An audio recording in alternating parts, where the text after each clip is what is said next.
Hey there, good morning. Well, we've been here since around 4 this morning, and as of now, no signs of supporters of the former president coming here.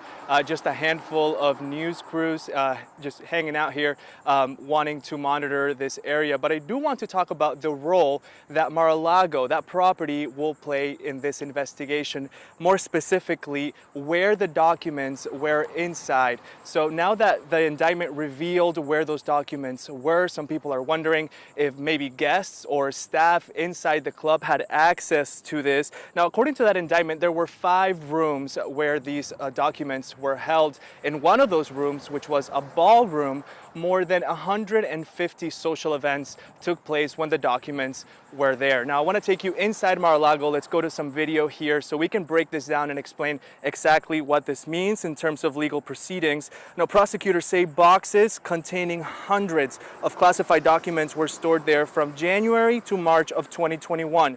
In March of 2021, those boxes were moved from a ballroom to an office in the business center. Then in April, some of those boxes were moved to a bathroom and shower in the club's lake room.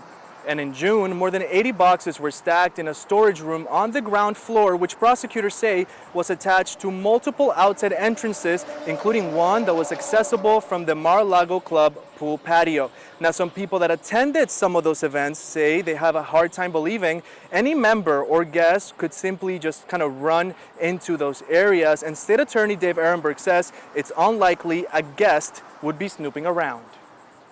There are areas that are accessible to the public, but there are many areas that are off limits, and Mar-a-Lago has those areas buttoned down pretty tightly. So that's your concern. You're going to have people with bad intentions going in there.